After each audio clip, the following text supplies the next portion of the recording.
बिस्मिल्लाहिर्रहमानिर्रहीम। खातिन हज़रात, मैं हूँ अख्तर अब्बास और आप सबको मेरा सलाम पहुँचे। अंदलीब अब्दुल गनी ने कहा है कि सर, कई बरसों के बाद मेरे रब ने मेरी गोद हरी की है, मुझे तुड़वा बच्चे दिए। जुड़वा हों तो 2 होते हैं, तुड़वा हों तो 3 बच्चे होते हैं। मगर मैं खुश नहीं हूँ क्योंकि ये बच्चे सारी रात मुझे सोने नहीं देते। और भी उन्होंने तफसील लिखी है। अच्छा, उनका सोना या ना सोना मसला नहीं है, मसला वो है कि मेरे मियाँ मुंह फेर के सोए रहते हैं और जब कभी कहूँ तो कहते हैं कि ये तुम्हारी ज़िम्मेदारी है। मैं क्या करूँ?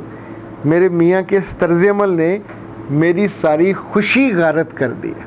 इस पर बात करेंगे, लेकिन इससे पहले आपके छोटे छोटे कमेंट्स और सवाल हैं। और ये साद हसन कहती हैं या कहते हैं, सर यतीम बच्चों को पालना तो अच्छी बात है, उसे अच्छा माहौल, तालीम और परवरिश मिल जाएगी। जी बेटा, कोई हर्ज नहीं, बिल्कुल अच्छी बात है, लेकिन उसमें रिस्क भी होता है। अगर आपने उनका हक़ अदा करने में ज़रा कमी कोताही की तो उस पर पूछ ज़्यादा है। अच्छा जी, अजीम कहते हैं, सर अपने रिश्तेदारों से कैसे बचें जब वो ख़ास तौर पे आपको और आपके बच्चों या बच्ची को टारगेट करें?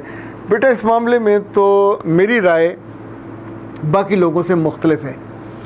किसी जगह तो आपको बदलिहाजी करनी पड़ती है और करनी चाहिए। जब वो आपके बच्चे के बारे में या आपकी बच्ची को टारगेट करने लगें तो उस मौके पे फ़ौरन मौजू बदलना चाहिए, अपने बच्चे की तारीफ़ करनी चाहिए और किसी और पे अटैक कर देना चाहिए। या अगर वो फुप्पो है, खाला है, मामी है, चाची है, तो उन्हें कहें कि आपका जो प्यार का रिश्ता है उसमें दुआ दिया करें, कोई प्यार का इजहार किया करें। आप तो दुश्मनों की तरह बच्चों का दिल दुखाती हैं। ना सिर्फ बच्चों का दिल दुखता है, मेरा भी दिल दुखता है। तो उस ताल्लुक़ का क्या फ़ायदा? यानी आप आएँ सर आँखों पे, पर जब आप जाते हैं तो आपके जो जुमले हैं, जहरीले जुमले, ये हमें दिनों तक चैन नहीं लेने देते।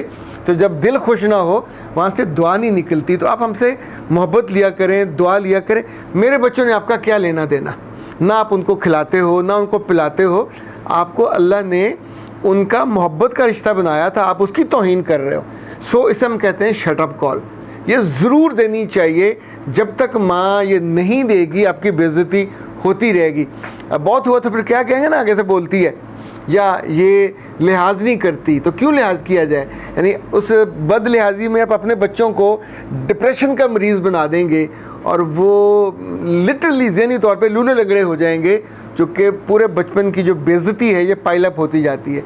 जो आपके बाकी कज़न हैं, उन बच्चों के हम उम्र, वो भी उनकी इज़्ज़त नहीं करते, अकेले में भी बेइज्जती करते हैं। वो सारी डिक्शन, वो सारे लफ्ज़ इस्तेमाल करते हैं जो उनकी माएँ या उनके बाप इस्तेमाल करते होंगे। सो अपने बच्चों को, अच्छा दूसरा, ऐसे लोगों के यहाँ कभी मत जाइए जहाँ आपकी इज़्ज़त नहीं है। खाना इम्पॉर्टेंट नहीं है, दावत इम्पॉर्टेंट नहीं है।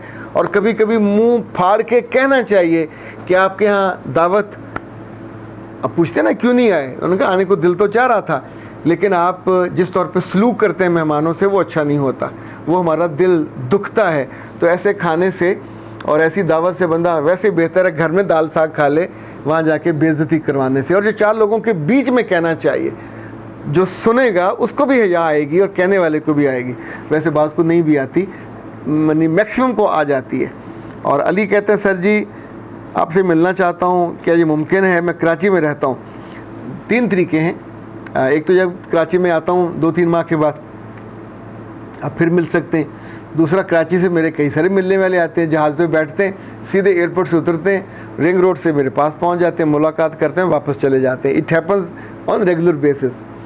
कुछ 1-2 हैं जो ट्रेन से आ गए थे। असल में ये इट डिपेंड्स कि आपके अंदर का मसला कितना सवीयर है।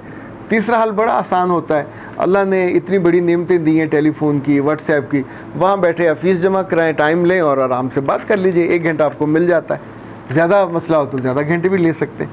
उसमें कहते हैं, सर आपकी हर वीडियो बहुत शानदार होती है, अल्लाह आपको अजर दे। आमीन बेटा, सुमा आमीन। फैसल कहते हैं कि सर जी आपकी आंसुओं की किस्मों वाली वीडियो देखी, बहुत मज़ा आया। आंसुओं के इतने किस्म तो मैं भी नहीं जानता था। ओके, बहुत शुक्रिया। अली कहते हैं कि सर ऐसी बहू क्या करे जो ससुराल वालों की खिदमत करती हो मगर उसका शौहर उसको पसंद ना करता हो? मेरे बच्चे, ये तो हर दूसरे घर की कहानी है। ये जो मर्द लोग हैं औरतों वाले काम करते हैं। यानी जब आपको मर्दों की तरह डटना चाहिए था कि मैं ये शादी नहीं करना चाहता, तो ना करो ना। उस बेचारी की ज़िंदगी बर्बाद कर देते हो। मर्द नहीं बनते, केचवे जनखे बन जाते हो जब बहन के कहने पे, माँ के कहने पे, भाई के कहने पे, किसी के भी कहने पे, वहाँ तो चुप करके कलमे भी पढ़ लोगे, निकाह भी पढ़ लोगे, बाद में आके कहते हो मैं तुम्हें पसंद नहीं करता, तुम मेरे माँ बाप की जो बहू है उसके लिए निकाह नहीं किया जाता, उसके लिए नौकरानी रखी जाती है। और आप अगर ज़िम्मेदारी नहीं ले सकते थे तो आप जैसा घटिया मर्द दुनिया में कोई नहीं है। ये बात मर्दों को या इवन अपने बेटों को भी आपको समझानी चाहिए, भाइयों को भी समझानी चाहिए, ताकि किसी और की ज़िंदगी ख़राब ना हो। ओके जी, सवाल तो एक और बड़ा मज़े का है, लेकिन से हम बाद में करेंगे। अच्छा जी, अब आते हैं अंदलीब गनी की तरफ, जिनके यहाँ तुड़वा हुए हैं। आप सोचिए कि अल्लाह की मेहरबानी, उसकी शफ़क़त और उसकी अनायत इनके यहाँ कुछ ही दिनों के बाद 3 गुना होने वाला है। ये मैं नहीं कह रहा, ये मेरे रब की मर्ज़ी मंशा है, क्योंकि जो जान आती है वो अपना रिस्क लेके आती है। तो ऐसे मौके पे मर्दों को और ख़ास तौर पे मियाँ को 2-3 बातों का बतौर ख़ास ख्याल रखना चाहिए। ये स्पेशल मौका है, अल्लाह ने पूरे मोहल्ले में, शायद पूरी आपकी बरादरी में भी ये नेमत इस तरह किसी को नहीं दी। बेकदरी मत कीजिए। बच्चे पालना, उनको दूध पिलाना, उनका सारा ख्याल करना, ये हमारे यहाँ मामूल यही है कि औरत का काम है। अब जिस बच्ची ने इन 3 बच्चों को जन्म दिया है, आप सोच सकते हैं उसके जिस्म का क्या आलम होगा। कटा फटा टूटा, दर्दों से भरा हुआ, और अगर सी सेक्शन से हुआ तो शी वुडंट बी एबल कि वो आराम से बाथरूम तक भी जा सके। यानी जो पूरा पेट ये दर्द से, और उन पर टांके लगे हुए होते हैं, और अगर आप ज़रा सी वज़न ज़्यादा उठा लो तो टांके टूट भी सकते हैं और वहाँ इन्फेक्शन भी हो सकता है। सो ऐसे कठोर और जालिम मत बना करें। मैंने जो बहुत चीज़ देखी है, आम तौर पे मर्द इतना बुरा नहीं होता जितनी बुरी उसकी माँ होती है, और वो उसको अकेले बैठ के समझाती है, सिखाती है कि 3 बच्चे दिए ना, उसका को संभाले भी, अच्छा उसको भी उसका कसूर बना देती है। तो ऐसे में अगर आप एक ज़िम्मेदार, शरीफ़ुन-नफ्स और समझदार बाप हो तो उसका सबूत भी देना चाहिए। बच्चे अगर दिन को ज़्यादा सोएंगे तो रात को जागेंगे। आप सोचिए उस गरीब जो जिस्म भी दर्द से भरा हुआ, आंखें नींद से भरी हैं, वो क्या करे। 1 2 3 अगर कहीं कहीं, यानी जब ये बच्ची अपने माँ के घर जाती है तो 2 बच्चों को माँ संभाल लेती है, एक बच्ची या एक बच्चा खाला संभाल लेती है। जो छोटी छोटी होती हैं वो अपनी बेटी को आराम देती हैं, यानी जब फीड का टाइम होगा, अगर वहाँ से मदर फीड है तो उसको दिला देंगी, वरना अपने साथ सुलाएंगी। ये मोहब्बत का रिश्ता है, ये आसानी का रिश्ता है, ये अल्लाह की नेमतों का रिश्ता है। ये रिश्ता ससुराल में क्यों नहीं बन सकता। मियाँ बेशक ये कहेगा सुबह मैंने नौकरी पे जाना, तो किसने मना किया नौकरी पे जाना। जब आप शाम को आपने मोबाइल देखना है, टीवी देखना है, फिल्म देखनी है, तो एक बच्चे को अपनी गोद में ले लीजिए, एक बच्चे को अपने बाजू पे रख लीजिए, दूसरे को भी रख लें। तब तक अपनी खातून से कहिए कि तुम थोड़ा आराम कर लो, और उस वक्त उसको सोने दीजिए। अगर बच्चे को आपने को पैम्पर नहीं बदलने, उसको साइड बदलनी है, उसका रोना है, उसको फीडर देना है, तो दे दीजिए। पर ये काम अपने कमरे में कीजिए, अपनी माँ के या बहनों के सामने मत कीजिए। और अकेले में अगर अपनी माँ को ये कहें कि माँ, अल्लाह ने मुझे सरफराज किया है, इतनी बड़ी नेमतों से सरफराज किया है, अगर उससे बेवकूफ़ी हो गई, वो अकेली है, दुखी है, उसका जिस्म दर्दों से भरा हुआ है, तो कहीं बच्चे का नुकसान ना हो जाए। बच्चा हमारा इम्पॉर्टेंट है। तो माँ को ये केस बेचें, अपना फ़ायदा बेचें, तो शायद आपकी माँ का दिल पिघल जाए।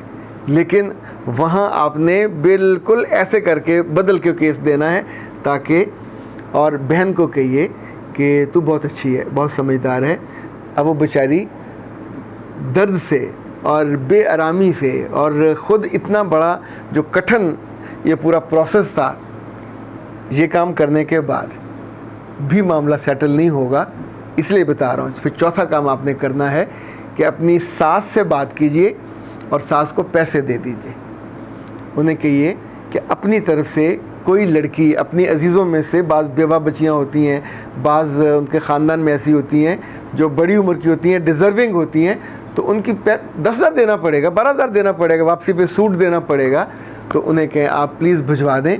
और ये मत ज़िक्र हो कि मैंने उसमें कुछ किया या आपको कहा, ये आप अपनी बीवी से बाला बाला कीजिए। ये अपने ख़ानदान में किसी से तज़किरा नहीं करना।